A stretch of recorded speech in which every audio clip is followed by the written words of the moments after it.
کەسوکاری سەربەرزی شەهیدان، پێشمەرگە دلێر و خۆڕاگرەکان، هەڤاڵانی بەڕێز و میوانانی ئازیز، بەیانیتان باش، بەیانی یادی ڕاپەڕینتان باش، بەیانی یادەوەریە شیرینەکانی سەرکەوتنتان باش، بەیانی بەرخوردانی بەردەوام و کۆڵنەدانتان باش. ئەم ڕۆژانە کە گەلەکەمان نا بەڵکو نەتەوەکەمان دوالاپەڕەکانی داستانی بەردەوامی ڕاپەڕین بە خوێن و گیانبازی لە دژی دەوڵەتی ئیسلامی داعش دەنەخشێنێت و بە شوێنەی هەنگاو بەرەو کۆتاپەیامی بەرزی ڕاپەڕین بەرەو سربەخۆیی هەڵدەنێ، ئەوەی لە بیرە کە ڕاپەڕین مێژوێکی درێژی لە داگیرکردن و ژێردەستەیی و ئەنجا توانەوە و ئەنفال و جینۆسایت بە یەکجاری پێچایەوە و دەرگایەکی گەورەی لەسەر دنیایەک و مێژوێکی نوێ خستە سەرپشت لە ڕزگاری و ئازادی و فیدرالیزم و حکومڕانی خۆماڵی و پەیوەستبوون بە ڕەهەندە فراوانەکانی دنیای پێشکەوتوو لە گشت ئاستەکانی ئابووری و فکری و ڕۆشنبیری و تەکنیشی و زانستی و هونەری و کلتوریدا. بەم جۆرە ڕاپەڕین پاش سەدەیەک لە خەبات و شۆڕش و بەرخوردانی بەردەوام تاجی سەرکەوتنی نایە سەری میلەتەکەمان و شەهیدان و کەسوکاریانی ناومێد نەکرد، بۆ یەکەم جار شۆڕشێک لە پارچەیەکی کوردستانی گەورەدا بە سەرکەوتن و بە بەدیهێنانی بەشێک لە ئامانج و پەیامەکانی گەیشت. لەم ڕۆژە و لەم یادە پیرۆزەدا جێی خۆیەتی، لەم ڕۆژە و لەم یادە پیرۆزەدا جێی خۆیەتی. پاش درود بۆ شەهیدە سەربەرزەکان، سڵاوی ڕێز و پێزانین بۆ نەخشەکێشی ڕاپەڕین، بۆ ڕابەری شۆڕشی نوێی گەلەکەمان جەنابی مام جەلال بنێرین و بڵێین ئێستا لە هەموو کات زیاتر پێویستمان پێتە، گەلەکەمان، کوردستانەکەمان، عێراق و پێویستی پێتە یەکێتیەکەت لە هەموو کات زیاتر پێویستی پێتە. پارساڵ لە هەمان بۆنە و لە هەمان شوێنە و لە هەمان مینبەرەوە ئەو کاتەی خۆمان ئامادەکرد بۆ شەڕێکی گەورەی دیموکراسی لە هەنومەرجێکی زۆر سەختدا لە بەرامبەر گەلە کۆمەڵێکی نێوخۆیی و بارودۆخێکی ئاڵۆزی نێوماڵی یەشێتی خۆیدا لەم بینبەرەوە بە دڵنیاییەوە نوقڵانەی سەرکەوتن و دەرچوون بە ڕووسوریمان پێدان. لەم بینبەرەوە بە دڵنیاییەوە نوقڵانەی سەرکەوتن و دەرچوون بە ڕووسوریمان پێدان، چونکە دەستمان لەسەر دڵ و هەست و نەسی جەماوەرەکەمان بوو لە کەسوکاری شەهیدان و پێشمەرگە دلێرەکان و کادر و ئەندام و دۆستە ڕەسەنەکانی یەکێتی. دڵنیا بووین یەکێتیەکەیان لە ڕۆژگاری سەختی یەکلاکرەوەدا بە تەنها جێ ناهێڵن و سەرڕای ڕەخنە و گلەیی و تووڕێیەکانیان لەسەر یەکێتی تێکۆشەر و مێژووی دروستکەرەکەیان دێنە جواب. سەرڕای ڕەخنە و گلەی و تووڕێیەکانیان لەسەر یەکێتی تێکۆشەرەکەیان دێنە جواب و لێ ناگەڕێن لە شوێن و پایی شایستەی بێتە خوارەوە و ترازووی کار و کردەوە بەرامبەر هاش و هوش لاسەنگ بێ. سەرنجام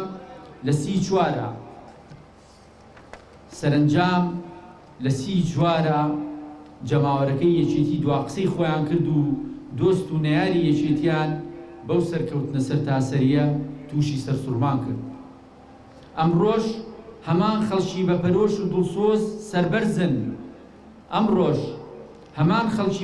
دڵسۆز سەربەرزن کە دەبینین یەکێتیەکەیان لە مەیدانەکانی نەبەردی سیاسی و عەسکەریدا ڕۆژە پرژنگدارەکانی سەرەتای شۆڕش و یەکێتیە هەڵمەتبەر و دەستپێشکەر و پێشڕە و ڕێچکەشێنەکەی جارانیان بیرەخاتەوە، بەڵام هەمووان تەواو نیگەرانن لە ڕەوشی ناهەمواری سەرکردایەتی و ناتەبایی و نەگونجان و ترازان. ئەترسن و حەقیانە بترسن لەوەی خوا نەکردە بەردەوامی ئەم وەزعە، ئەترسن و حەقیانە بترسن کە خوا نەکردە بەردەوامی ئەم وەزعە شوێن و سەنگ و پایی یەکێتەکان لە هاوکێشە سیاسیەکانی ناوخۆیی و عێراقی و قلیبیدا کەم کاتەوە. دەستکەوتەکانی شۆرش و ڕاپەڕین لە ئازادی و دیموکراسی و ئاوەدانی بکەوێتە مەترسیەوە. ئەمڕۆ لەو کاتەدا کە بە جەرگەی بەرەنگارێکی گەورەی پڕمەترسیدا تێپەڕەبین لە بەرامبەر دەوڵەتی ئیسلامی داعش لەگەڵ هەر سەرکەوتنێک هەنگاوێک نزیکترە بینەوە لە ئایندەیەکی ڕۆشن و سەربەوەی خۆیی یەکجارەکی. حەقمانە نیگەران بین لە چارەنووسی یەکێتەکەمان، دەنگی ویژدانی کادر و ئەندام و دۆست و لایەنگرانمان، دەنگی ویژدانی کادر و ئەندام و دۆست و لایەنگرانمان پێش ئەوانیش کە سوکاری شەهیدان و پێشمەرگە دلێرەکان ئەڵێ ئەگەر بەڕاستی پەروەردەی خوێندنگاکەی مامن، ئەگەر بەڕاستی پەروەردەی خوێندنگاکەی مامن، ئەگەر لە فەرهەنگی حیزبی و سیاسی مام شتێک فێربوون و پەیڕەوی دەکەن، گەر بە وەفان بۆ ڕێباز و ڕەوتەکەی مام جەلال، وەرن بە حکمەتی مام جەلال و بە بەخشندەی مام جەلال و بە نێبوردەیی مام جەلال و بە سەبر و نەرمی مام جەلال بەرامبەر هەڤاڵ و یاوەرەکانی و بە زمانە گوڵەکەی مام جەلال پێکەوە بە ڕۆحێکی بەرزی یەکێتیانەوە ئەم ڕەوشەنە هەموارە تێپەڕێنین و کێشەکانمان چارەسەرکەین. هەڤاڵان، کەس و کاری شەهیدان پێشمەرگە نەبردەکان، کەسمان لە کەسوکاری شەهیدان و کادر و پێشمەرگە ماندووەکان زیاتر خاوەنی ڕەسەن و ڕاستەقینەی ئەم حیزبە نین. کەسمان لە کەسوکاری شەهیدان و لە کادر و پێشمەرگە ماندووەکان زیاتر خاوەنی ڕەسەن و ڕاستەقینەی ئەم حیزبە نین. ئەوان یەکێتیەکی یەکگرت و یەکپارچەن. بەشەکەی ئەوان لە یەکێتی کە بنکە فراوانە قایمەکەی ئەکات یەکماڵ و یەکگرتووە و قبوڵی ناکەن لەژێر هەر پاسا و بیانوێکدا یەکێتی لەت بکرێ و دەورە کاریگەر و نەخشە سازەکەی لە دروستکردنی ئەمڕۆ ئایندەی کوردستانە کەمڕەنگ و لاوەز بکرێت. چەترێک هەیە تا ئێستا خاڵە هاوبەشەکانمان کۆکاتەوە، چەتری پەیڕە و سەرکردایەتی. ئەتوانین بە سەبرە شۆڕژێڕانەکەی مام جەلالەوە لە سایە و سێبەری ئەو چەترەدا بە هێمنی کێشەکانمان چارەسەر بکەین. سەرنجام دەبێ هەمومان بزانین هیچ ئامانج و مەبەست و دەستکەوتیە لە پەیامە پیرۆزەکەی یەکێتی گەورەتر نییە و هەرگیز ناهێنێ یەکێتی و نێوماڵە گەورەکەی یەکێتی بۆ بخرێتە مەترسیەوە.